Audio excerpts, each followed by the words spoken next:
avant la théologie, avant même les religions organisées, existait un sentiment d'émerveillement, un émerveillement devant le monde, le mouvement des étoiles, les marées, l'apparition et la disparition de la vie. Cet émerveillement est à l'origine de la philosophie. Et le premier geste philosophique ne fut pas de croire mais de douter, non pas d'expliquer l'univers par des volontés invisibles, mais de chercher dans ses propres lois la raison de son existence. Le premier philosophe de l'histoire, Thalès de Milet, ne se demanda pas « qui a créé le monde ?» mais de quoi est fait le monde. Et de ce simple déplacement de questions est né l'athéisme philosophique, non pas comme un déni de Dieu, mais comme un refus de toute explication surnaturelle.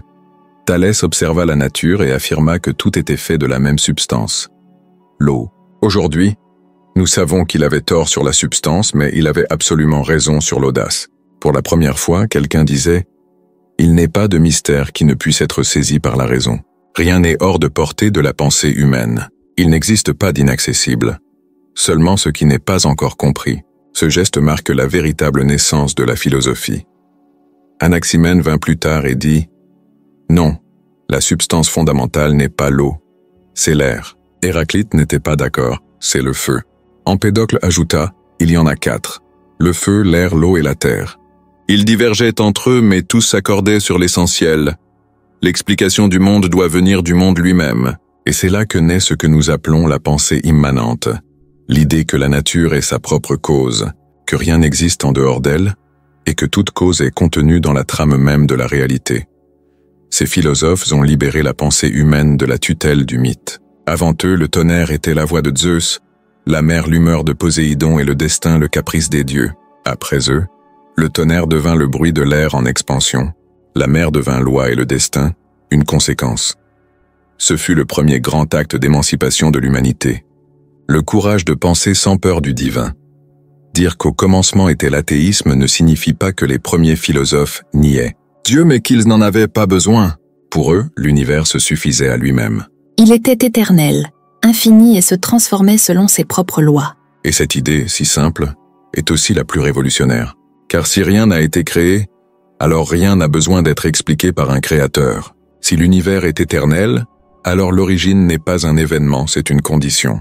Le cosmos n'a pas été créé, c'est la première forme de foi rationnelle, la foi en la raison, la confiance que l'esprit humain est capable de comprendre l'ensemble sans faire appel à un au-delà. Et ce geste de confiance était à la fois un geste d'humilité et de courage. Humilité, car l'homme reconnaissait qu'il faisait partie de la nature et non son centre. Courage, car il osait chercher la vérité là où auparavant n'existait que la peur. Les premiers philosophes grecs, ceux qu'on appelait présocratiques, furent en réalité les premiers scientifiques. Pour eux, philosophie et physique ne faisaient qu'un. Penser le monde revenait à étudier la nature, mesurer, observer et déduire. Ils ne recherchaient pas le réconfort spirituel, ils recherchaient la cohérence. Et cette quête de cohérence est au cœur de l'athéisme philosophique. Il ne s'agit pas de nier le sacré, mais de le rejeter comme explication. Il est curieux de constater que cette conception, née il y a plus de 2500 ans, demeure l'une des plus modernes. Lorsque Thalès affirme que tout est une seule substance, il anticipe le principe de conservation de la matière. Lorsqu'Héraclite parle du feu éternel, il anticipe l'idée d'une énergie en constante transformation. Lorsque Démocrite propose que tout soit constitué d'atomes invisibles, il anticipe le cœur de la physique moderne. L'athéisme, en ce sens, est moins une négation de Dieu qu'une confiance radicale dans l'intelligibilité du monde. Et le plus fascinant, c'est que cette confiance ne naît pas de l'orgueil, mais de l'émerveillement. L'émerveillement est le point de départ de toute philosophie. C'est le moment où l'homme regarde la réalité et au lieu de la craindre se demande « Comment ?» Cette simple question, répétée de génération en génération, a remplacé le « qui » de la religion par le « pourquoi » de la raison. Mais bien sûr, cette libération n'a pas été sans coût, car la pensée rationnelle a rompu avec la plus ancienne forme de consolation humaine. La croyance. Le mythe expliquait tout facilement et avec sens. Il nous disait d'où nous venions, pourquoi nous souffrions, où nous allions. La philosophie, quant à elle, a pris la parole et a déclaré « Nous ne le savons pas encore, mais nous pouvons le découvrir. » Le prix de la liberté est l'incertitude. C'est ici que l'athéisme révèle sa véritable dimension philosophique. Il ne s'agit pas seulement du rejet de la foi, mais de l'acceptation du doute comme mode de vie. L'athée, au sens le plus profond du terme, est celui qui supporte l'ignorance, qui préfère une question honnête à une fausse réponse. Il est, au fond, l'héritier direct des premiers philosophes grecs, des êtres qui ont osé considérer la matière sans avoir besoin d'un créateur et l'ordre du monde sans avoir besoin d'un juge. Et c'est précisément cet héritage sur lequel Spinoza reviendra des siècles plus tard, lorsqu'il affirmera que Dieu et la nature ne sont qu'une seule et même chose. Spinoza, comme les présocratiques, restituerait à la philosophie l'idée d'unité. Il n'y a pas deux mondes, le divin et le matériel, il n'y en a qu'un. Ce que les premiers philosophes appelaient physis, nature, ils l'appelleraient de sive natura, Dieu, c'est-à-dire la nature. Mais avant Spinoza, il y a eu une longue rupture, car le fil de l'immanence, initié par Thalès et Démocrite, était rompu. Une nouvelle pensée allait émerger et changer le cours de l'histoire de la philosophie. Une pensée qui diviserait à nouveau le monde en corps et âme, matière et esprit, homme et Dieu. Cette rupture s'appellerait le platonisme, et avec cela, la philosophie cesserait de regarder le monde et commencerait à regarder le ciel. C'est ici que commence le deuxième acte de cette histoire, le moment où le divin, pour la première fois, envahit la raison et l'athéisme, qui fut le berceau de la philosophie, devient son ennemi déclaré. Imaginez un instant un monde sans miracle, un monde sans cieux ouverts, sans Dieu furieux, sans châtiment céleste, juste le flux de la nature, avec ses forces invisibles, ses transformations incessantes et ses lois silencieuses. C'est dans ce monde, aussi terrestre qu'immense, que naquirent les premiers philosophes, et il est curieux de constater qu'il ne leur était pas nécessaire de nier les dieux, il leur suffisait de ne pas en avoir besoin. La philosophie présocratique est, par essence, la première célébration de la matière. Non pas la matière comme quelque chose de brut et de mort, mais comme quelque chose de vivant, doté de son propre ordre, capable de bouger, de se transformer et, finalement, de penser. Car ce que ces penseurs ont compris, bien avant la science moderne, c'est que l'esprit humain n'est pas une exception dans l'univers. Il en fait partie. Raison, conscience, pensée. Tout cela est l'expression de la même force qui fait brûler le feu, couler l'eau et mouvoir l'air. Thalès disait que tout est eau, Anaximène que tout est air, Héraclite que tout est feu, et Empédocle que tout est mélange. Mais derrière ces différences, il y avait une unité profonde, la conviction que tout ce qui existe est fait de la même substance. La multiplicité des formes, des couleurs et des choses n'est rien d'autre que le jeu des transformations de cette substance unique, ce que Spinoza appellera plus tard mode de substance. C'est la première forme de monisme philosophique, la première intuition que l'univers est un corps unique en métamorphose infinie, et cette intuition change tout. Car si le monde n'est qu'une seule chose, il n'y a pas de place pour le surnaturel. Tout ce qui arrive est naturel. Le tonnerre, les éclairs, la fièvre, la joie, la pensée, tous sont des expressions de la même énergie à différents niveaux de complexité. Le miracle n'est donc pas extérieur à la nature. Le miracle est la nature elle-même. C'est peut-être l'idée la plus audacieuse que l'humanité ait jamais eue. La matière est suffisante. Elle n'a besoin d'aucune cause extérieure, ni d'aucun commandement divin pour être ce qu'elle est. Elle porte en elle le principe de son existence. C'est pourquoi, contrairement à ce que beaucoup de gens pensent, l'athéisme des présocratiques n'est pas nihiliste. Il est affirmatif. Ils n'ont pas retiré Dieu du monde pour le remplacer par le vide. Ils l'ont retiré pour révéler la plénitude de la réalité. Pensez à ce que signifie dire que la matière pense, que l'esprit humain est une forme raffinée de matière en mouvement. C'est une idée déconcertante, car elle nous éloigne du centre de l'univers, mais en même temps, elle nous y ramène d'une manière plus profonde. Si la matière est capable de générer de la pensée, alors la pensée est la manière dont la matière se connaît elle-même. Et cela transforme l'acte de philosopher en quelque chose de presque sacré. Quand nous pensons, l'univers pense à travers nous. Héraclite fut celui qui éprouva la plus grande fascination pour cette vision. Il disait que tout coule, que rien ne demeure, et que le feu est le symbole de ce mouvement éternel. Le feu consume, transforme, crée. Rien en lui n'est statique, pas plus que la pensée. Penser, c'est brûler, transformer le chaos en lumière. Héraclite a appelé cet ordre caché logos, une raison universelle qui traverse toute chose. Mais ce logos n'était pas une intelligence divine céleste, c'était l'intelligence du monde lui-même, l'harmonie des tensions, l'équilibre des contraires, Le rythme du changement. Démocrite, disciple de Leucippe, a donné à cette intuition une forme encore plus précise, les atomes. Il imaginait l'univers comme un ensemble infini de particules indivisibles, se déplaçant dans le vide et se combinant de manières infinies.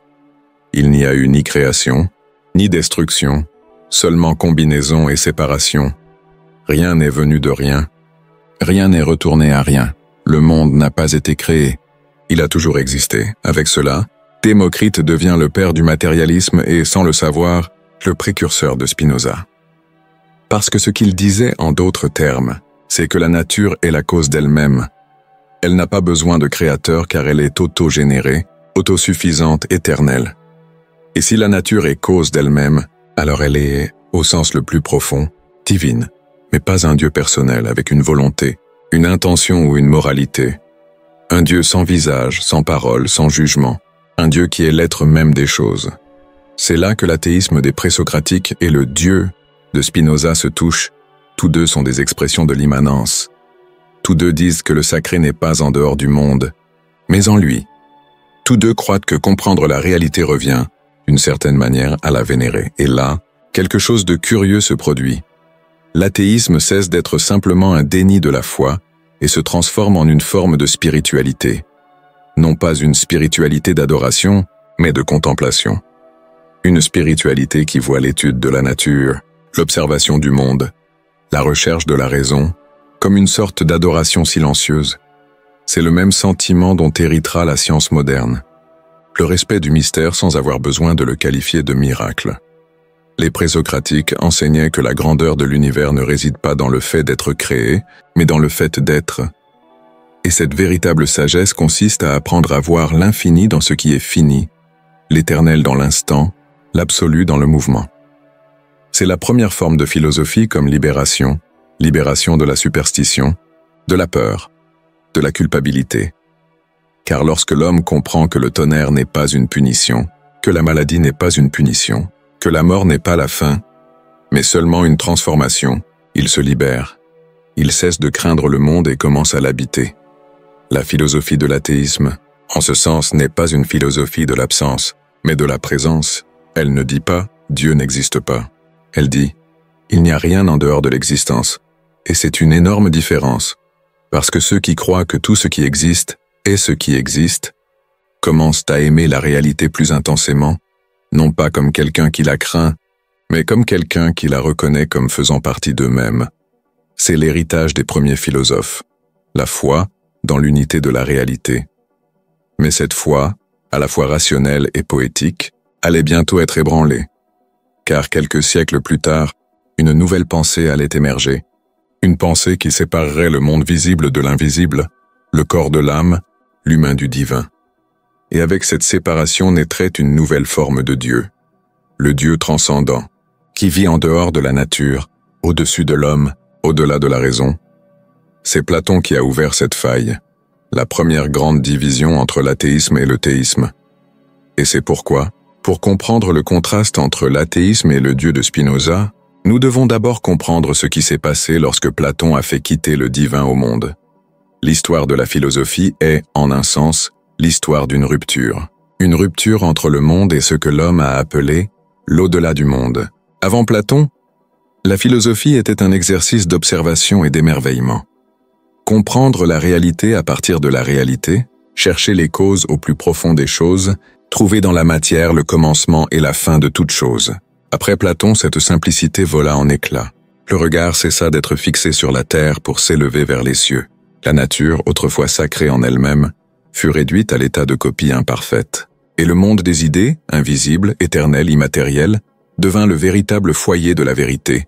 Avec Platon, le divin entre en scène, mais il y entre subtilement, presque imperceptiblement.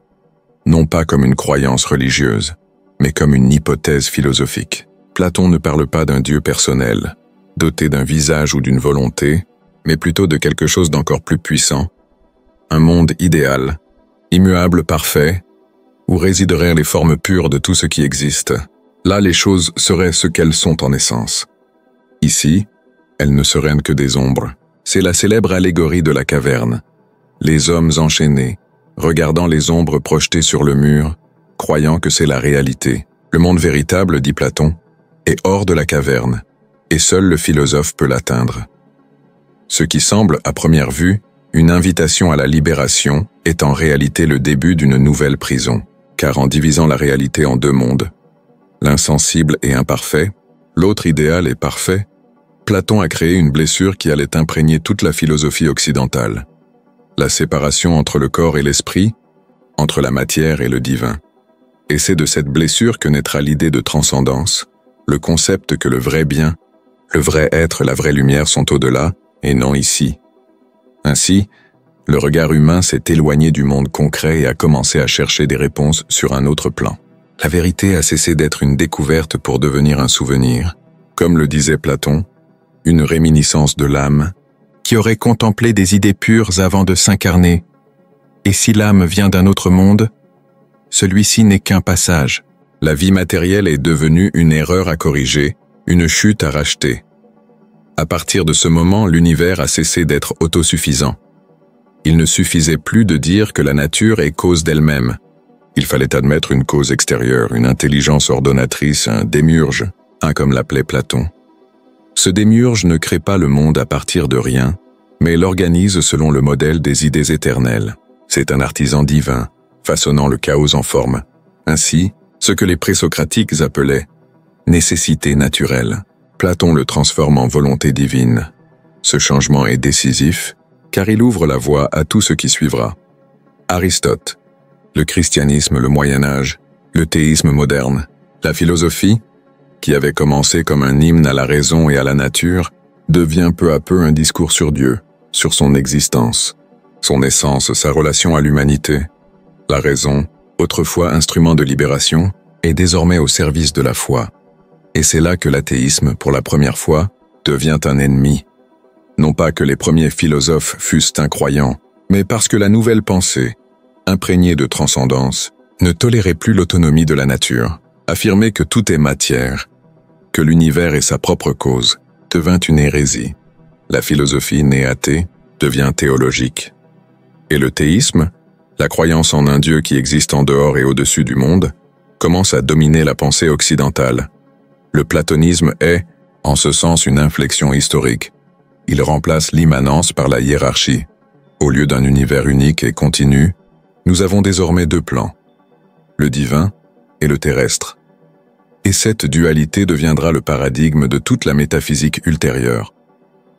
Le corps commence à être perçu comme une prison pour l'âme, le désir comme une diversion, la matière comme un obstacle à la pureté. La sagesse cesse d'être un amour de la vie pour devenir un mépris du sensible. Cette inversion marque le début de ce que Spinoza, des siècles plus tard, appellera la superstition, l'habitude d'expliquer l'inconnu par l'intervention de quelque chose qui est extérieur au monde. Pour Spinoza, toute pensée qui sépare Dieu de la nature est superstitieuse, car elle introduit dans la réalité une cause qui ne lui appartient pas. Et c'est précisément la critique qu'il fera au platonisme, et, par extension, au christianisme, qui en a hérité la structure. Mais il faut comprendre pourquoi cette rupture s'est produite. Les êtres humains, en conquérant la raison, ont également conquis la peur. La peur de la mort, la peur du hasard, la peur que la vie n'ait pas de sens. Et Platon, peut-être sans s'en rendre compte, a répondu à cette peur. Il a donné à l'humanité un nouveau type de réconfort, la promesse que le vrai monde est ailleurs, que le sensible n'est qu'ombre, et que l'esprit peut s'élever jusqu'à la lumière. C'était une réponse belle mais dangereuse, car en consolant, elle nous éloignait de la réalité. Dès lors, la philosophie commence à être confondue avec la théologie. La pensée a cessé d'enquêter sur la nature et a commencé à spéculer sur le divin. La raison a cessé d'être observation et est devenue croyance et, au fil des siècles, le démiurge de Platon allait devenir le Dieu créateur. Des religions monothéistes, omnipotents, omniscients, transcendants, séparés de la création. Cette transformation n'a pas seulement changé la philosophie, elle a également changé la façon dont l'homme se perçoit lui-même. D'une partie de l'univers, il est devenu le serviteur d'un créateur. D'expression de la nature, elle est devenue l'image d'un Dieu. Et avec ça, il a perdu sa liberté. Car si tout vient de l'extérieur, alors rien ne nous appartient vraiment. Si le bien et le mal sont des ordres divins, alors l'éthique cesse d'être rationnelle et devient obéissance. C'est cette servitude que l'athéisme, et plus tard Spinoza, tenteront de briser. Car l'athéisme n'est pas seulement la négation de Dieu, c'est le refus d'accepter que le sens de la vie se trouve en dehors de Dieu.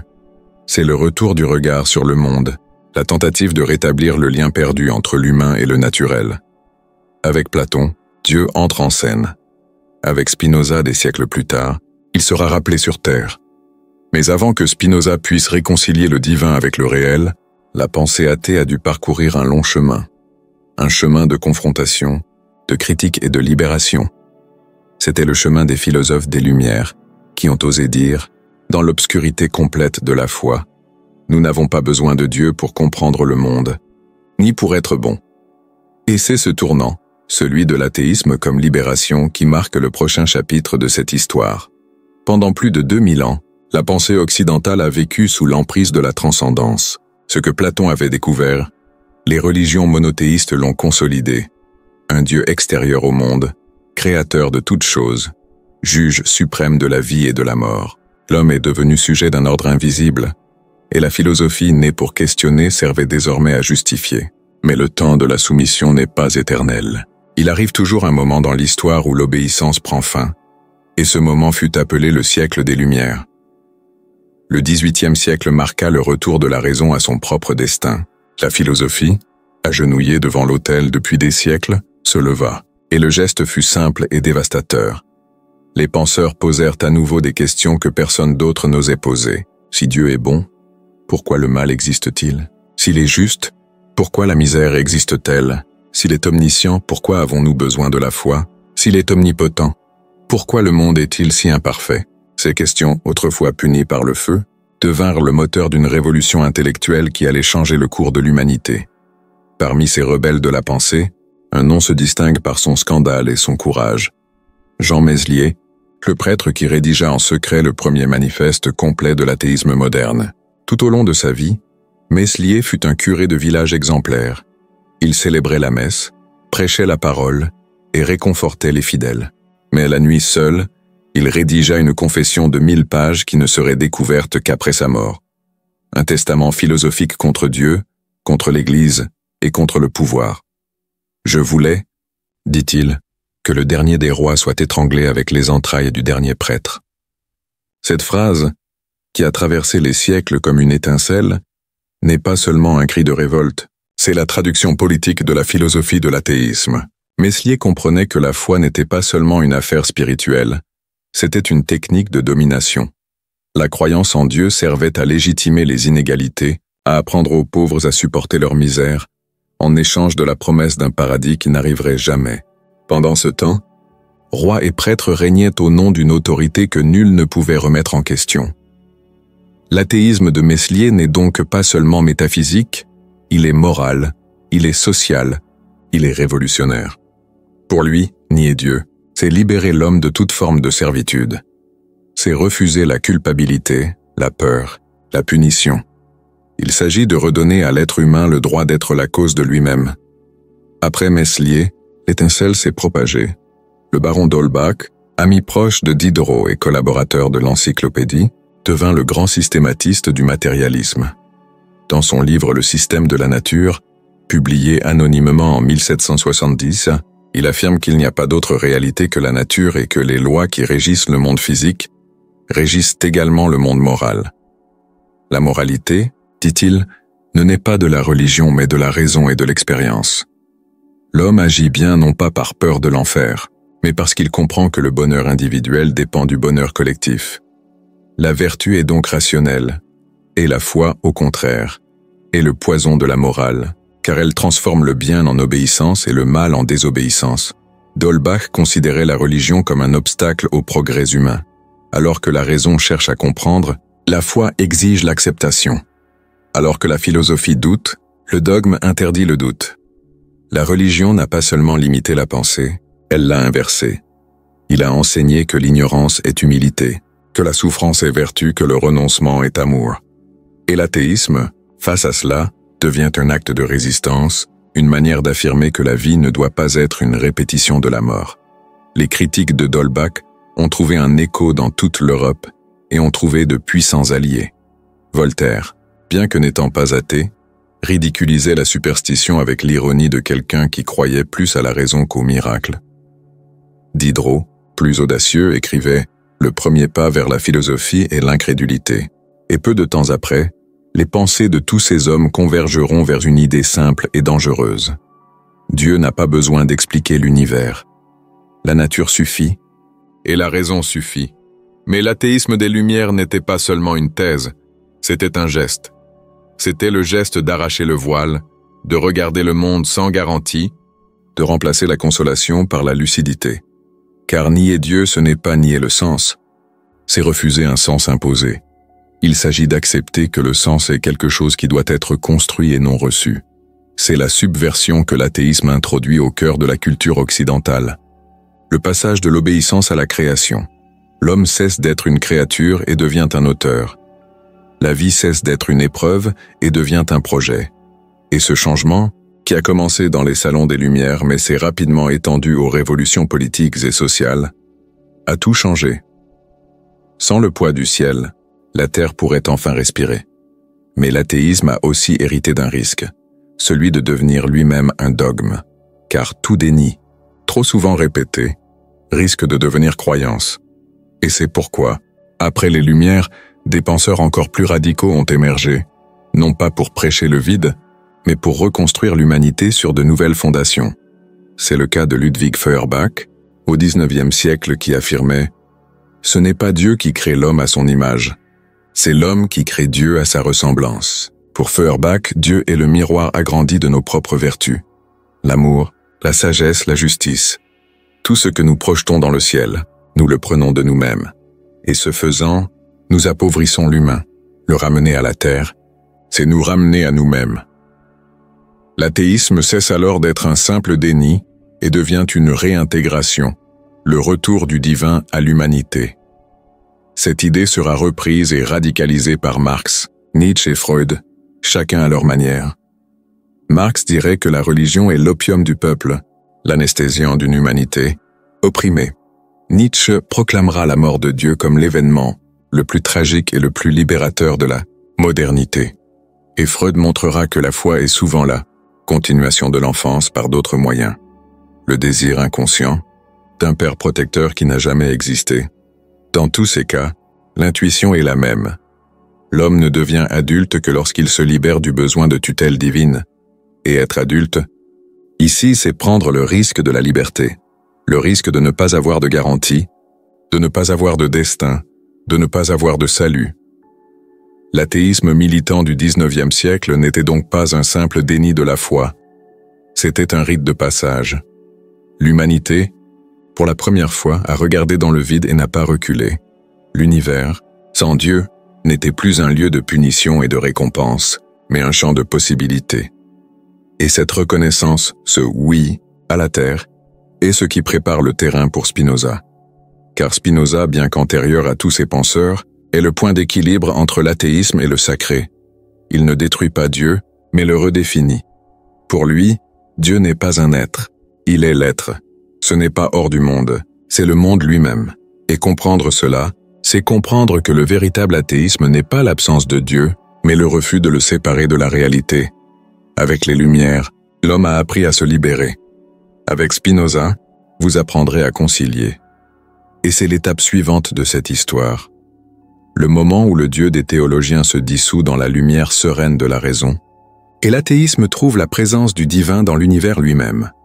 À un moment de l'histoire, l'homme leva les yeux vers le ciel, et ce qu'il vit n'était pas le divin, mais lui-même, magnifié à l'infini. C'est la révélation apportée par Ludwig Feuerbach au XIXe siècle, qui a profondément transformé le cours de la philosophie. Dieu n'est pas une entité distincte de l'homme, il est le reflet de ses plus nobles qualités. Le christianisme a enseigné pendant des siècles que l'homme a été créé à l'image et à la ressemblance de Dieu. Feuerbach renverse cette formule et révèle sa vérité cachée. C'est Dieu qui a été créé à l'image et à la ressemblance de l'homme. Cette inversion apparemment simple a le pouvoir d'ébranler toutes les certitudes théologiques. Car si Dieu est une projection humaine, alors tout ce que nous qualifions de divin, l'amour, la sagesse, la justice, la bonté, ne sont en réalité que des expressions humaines idéalisées, séparées de nous. Feuerbach appelle ce processus aliénation religieuse. L'homme, incapable de reconnaître sa propre grandeur, la transfère hors de lui-même. Il projette dans le ciel tout ce qu'il voudrait être. Parfait, immortel, sage, juste, aimé inconditionnellement. Et ce faisant, vous appauvrissez votre propre être. Ce qu'il vénère comme Dieu n'est rien d'autre que la somme de ses propres désirs, de ses vertus et de ses peurs. C'est une idée dévastatrice et libératrice à la fois, dévastateur, car il détruit le dernier refuge de la transcendance. L'idée que le bien vient de l'extérieur. Et libératrice, car elle rend à l'homme ce qu'il a lui-même créé et ensuite oublié. Vous croyez en Dieu, a dit Feuerbach, parce que vous croyez en l'amour.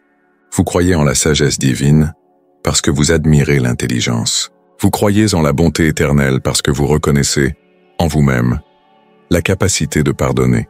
Dieu n'est rien d'autre que votre propre essence purifiée de vos limites. Lorsque l'homme projette ses vertus sur le divin, il devient doublement pauvre. Pauvre parce qu'il perd ce qu'il y a de meilleur pour lui, et pauvre parce qu'il commence à s'agenouiller devant sa propre création. Il donne le pouvoir de son humanité à un symbole qu'il a lui-même construit, et il appelle ensuite ce symbole Seigneur. Mais la critique de Feuerbach n'est pas une attaque vulgaire contre la foi. C'est un appel à la réconciliation. Il ne veut pas détruire Dieu.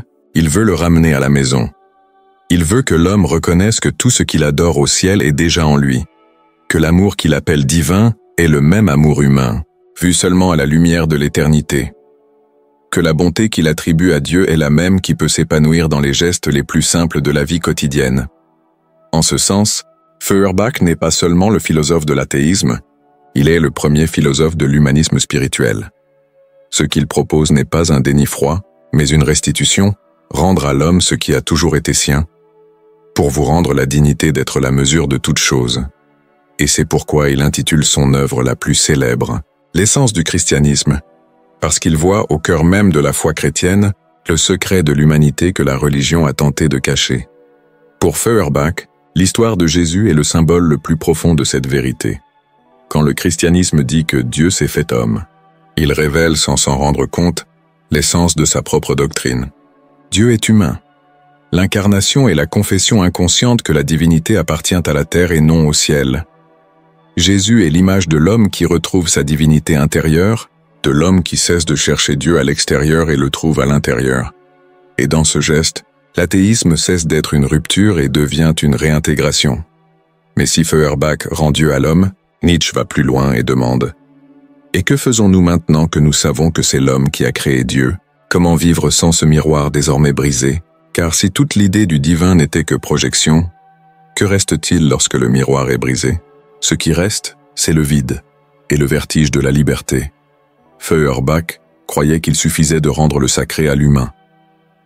Mais Nietzsche s'est rendu compte que cette opération n'était pas suffisante, car l'homme moderne, même sans Dieu, continue à agir comme un croyant. Il continue à chercher un sens absolu, un nouvel idéal, un substitut au divin, que ce soit le progrès, la science, la patrie, le marché. La modernité a tué Dieu, mais a conservé le trône. Feuerbach a ouvert les yeux de l'homme. Nietzsche l'a poussé hors du paradis. Avec lui, l'athéisme cesse d'être une théorie sur Dieu et devient une expérience existentielle. L'expérience du vide, laissée par la transcendance. Et cette expérience, loin d'être une fin, est le véritable début, car c'est seulement lorsque l'homme réalise qu'il n'y a personne au-dessus de lui qu'il peut enfin devenir ce qu'il est. La philosophie de l'athéisme, à partir de Feuerbach, entre dans une nouvelle phase. Il ne suffit plus de nier, il faut recréer. Il ne suffit pas de démanteler le mythe, il faut apprendre à vivre sans lui. Et vivre sans Dieu, pour Nietzsche, ce n'est pas vivre dans le désespoir, c'est vivre dans la plénitude de la réalité. Il s'agit de considérer la terre, non pas comme un exil mais comme une maison. Il s'agit de remplacer l'espoir par la puissance, la foi par l'action, l'éternité par l'intensité. Feuerbach, sans le savoir, a préparé ce saut. En disant que Dieu est le miroir de l'homme, il oblige l'homme à se regarder lui-même sans intermédiaire. Et ce regard direct, cette lumière aveuglante, est le point de départ de l'homme libre. L'athéisme, jusqu'à présent, avait été le mouvement visant à détruire les illusions. Avec Feuerbach et Nietzsche, Il devient mouvement de reconstruction du sens. Car le problème n'est plus de prouver que Dieu n'existe pas, mais de vivre à la hauteur de cette absence. Et c'est là que la philosophie rencontre à nouveau Spinoza, d'une manière que Feuerbach n'avait peut-être jamais imaginée, car Spinoza enseigne aussi que le divin n'est pas en dehors du monde, mais en lui. La différence est que, chez Spinoza, cette immanence n'est pas perte, elle est réconciliation. L'univers n'est pas le miroir de l'homme, mais le corps de Dieu. Ainsi, tandis que Feuerbach renvoie le divin à l'humain, Spinoza renvoie l'humain au divin, et les deux gestes, ensemble, forment le cœur de la philosophie moderne. Mais avant d'arriver à Spinoza, il faut franchir l'abîme qu'a ouvert Nietzsche, l'abîme laissé par la mort de Dieu, et la naissance de l'homme qui ose vivre sans lui. Il y a des phrases qui n'appartiennent pas seulement à un philosophe, mais à toute l'humanité. Dieu est mort, est l'une d'entre elles. Nietzsche ne l'a pas écrit comme un triomphe, ni comme un blasphème, mais comme un diagnostic. Ce n'est pas le cri de quelqu'un qui tue, c'est la plainte de quelqu'un qui se rend compte que le corps est déjà froid. Car lorsqu'il annonce la mort de Dieu, il ne parle pas de théologie, il parle de nous. Ce qui meurt avec Dieu, pour Nietzsche, ce n'est pas un être céleste, mais toute une structure de sens. C'est la mort d'une certaine manière de vivre, de penser, de justifier l'existence. Pendant des siècles, l'homme a cru que la vie avait un but donné de l'extérieur, une mission, un plan, un salut. Tout ce qui était beau ou bon, tout ce qui avait du sens, venait d'une autorité supérieure. Mais lorsque cette autorité disparaît, que reste-t-il? La liberté, oui, mais aussi le vide. Nietzsche savait que l'athéisme n'est pas un point d'arrivée, mais le début d'un voyage. Tuer Dieu est facile. Vivre sans lui est le véritable défi. Parce que Dieu n'était pas seulement une croyance, il était l'axe invisible qui soutenait la moralité, l'espoir, le réconfort et le sens de la vie. Le supprimer, c'est comme supprimer le cœur d'une civilisation entière et espérer qu'il continue à battre de la même manière. Et c'est pourquoi Nietzsche décrit la mort de Dieu comme l'événement le plus terrible et le plus grand de l'histoire. Terrible, parce qu'elle détruit toutes les certitudes. Grandiose, parce qu'elle inaugure un nouveau type d'homme. Cet homme nouveau est le surhomme, l'Ubermensch, l'être capable de créer des valeurs sans dépendre d'aucune autorité transcendante. L'homme qui n'a plus besoin d'être racheté, car il a appris à s'affirmer. L'homme qui ne cherche pas le paradis, car il a appris à aimer la terre. L'homme qui, au lieu d'attendre le sens, a le courage de le créer. Nietzsche n'invite pas l'homme à célébrer la mort de Dieu avec le rire, mais avec responsabilité. Parce que maintenant, il n'y a plus personne à blâmer, et plus personne à qui demander pardon. Si Dieu est mort, l'homme est seul dans sa propre existence, et c'est cette solitude qui le terrifie. La liberté est un lourd fardeau pour ceux qui ont toujours vécu sous tutelle. C'est pourquoi, même après la mort de Dieu, beaucoup continuent à créer de nouvelles idoles, l'État, la science, l'idéologie, le progrès. L'homme moderne a tué le roi mais a conservé le trône, et Nietzsche l'avertit. Tant qu'il y aura un trône, il y aura de la servitude. Le véritable athéisme pour Nietzsche ne consiste pas seulement à dire « Dieu n'existe pas », il consiste à détruire le désir même d'un Dieu. C'est se libérer du besoin d'un sens absolu, d'une morale universelle, d'un regard qui veille sur nous. C'est apprendre à vivre sans garantie, sans ciel et sans témoin. Il s'agit de faire de l'existence et non de l'éternité, le centre de la vie. Mais cet apprentissage n'est pas rationnel. Il est existentiel, c'est vertigineux. Car quand tout s'écroule, l'homme a besoin de se reconstruire. Nietzsche utilise la métaphore de la haute mer. Le marin qui, après des siècles de navigation en vue des côtes, voit le continent disparaître à l'horizon. Plus de cartes, plus de boussole, plus de promesses. Et c'est dans cette mer d'incertitude que naît le véritable courage. Non pas le courage de ceux qui se battent pour un idéal, mais de ceux qui créent un idéal. C'est là l'essence de la pensée nietzschéenne, le remplacement de l'obéissance par la création. L'homme religieux obéit, l'homme libre crée. La première demande, que dois-je faire? La seconde demande, que puis-je faire? Et c'est cette question qui donne naissance à la plus haute forme de moralité. La moralité du pouvoir, de l'affirmation, de la joie. Nietzsche appellera cela amor fati, l'amour du destin, l'amour de la nécessité. Accepter tout ce qui arrive non pas comme une punition, mais comme une expression de vie. Je ne souhaite pas que le monde soit différent, mais je le souhaite exactement tel qu'il est. Dans Ainsi parlait Zarathustra, Nietzsche donne voix à ce nouvel esprit humain. Zarathustra est le prophète du post-Dieu, le héros d'une nouvelle aube, mais son message n'est pas triomphant. Il est tragique. Il descend de la montagne, non pas pour fonder une religion, mais pour enseigner la fin de toutes les religions. Et ce qu'il offre en retour n'est pas une consolation, mais une lucidité. Il enseigne que la douleur n'est pas une erreur, que la souffrance n'est pas une punition, que la vie n'a pas besoin de rédemption.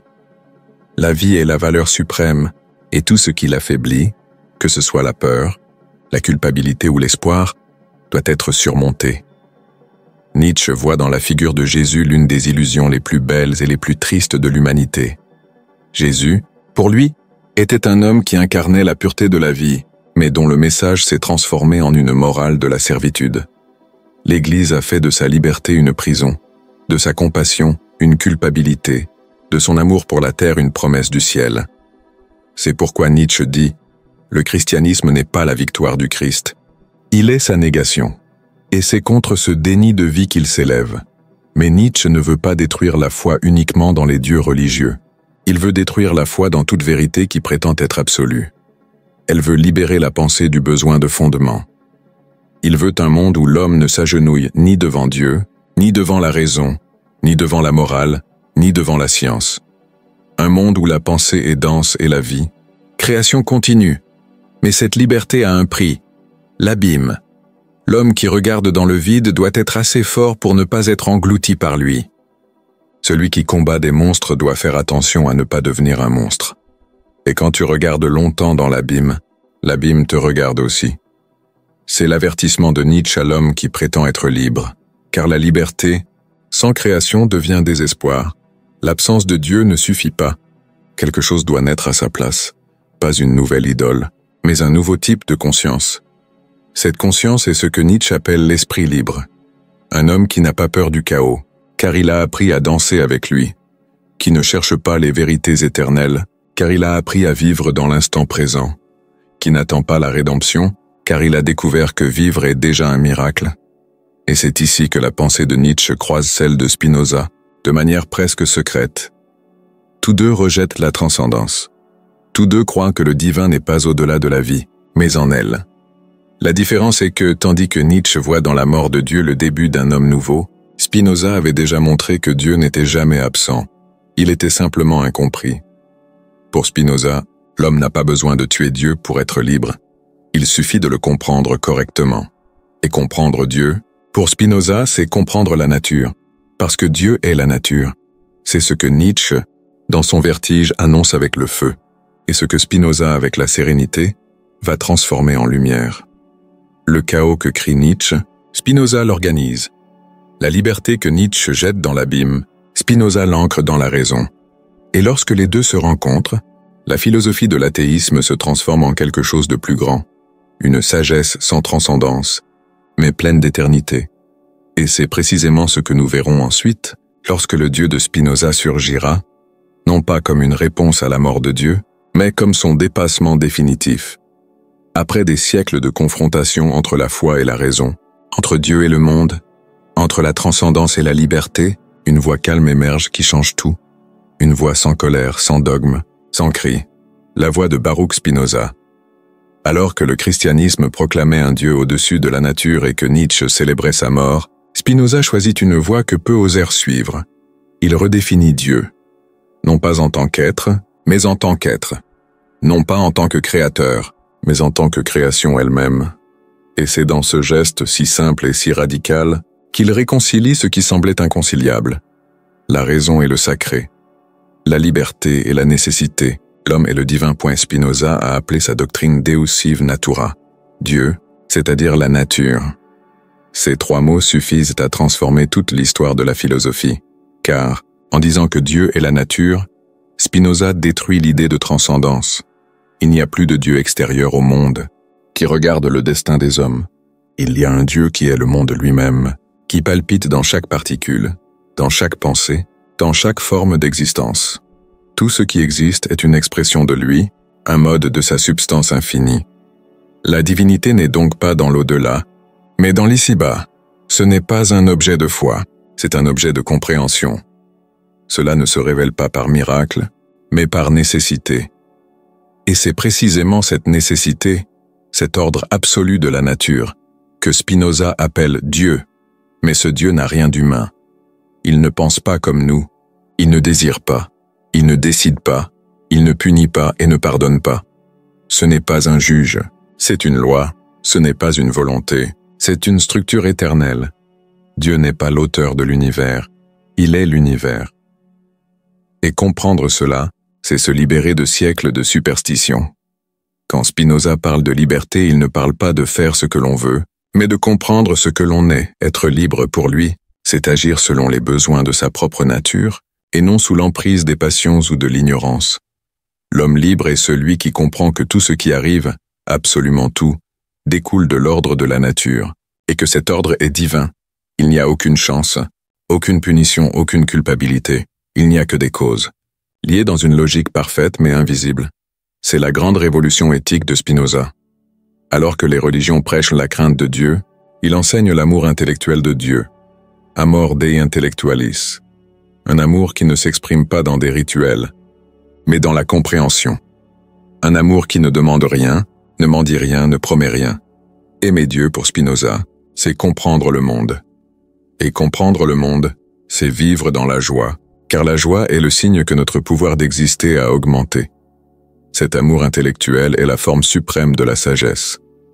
C'est le point où l'athéisme rencontre le divin, car ici, il ne s'agit plus de croire ou de ne pas croire, mais de réaliser que l'univers n'a pas besoin d'être justifié. Il est la justification elle-même. Dieu n'est pas en dehors de la réalité. Dieu est la réalité. Et face à cela, l'athéisme et la foi se dissolvent, comme deux faces d'une même ignorance vaincue.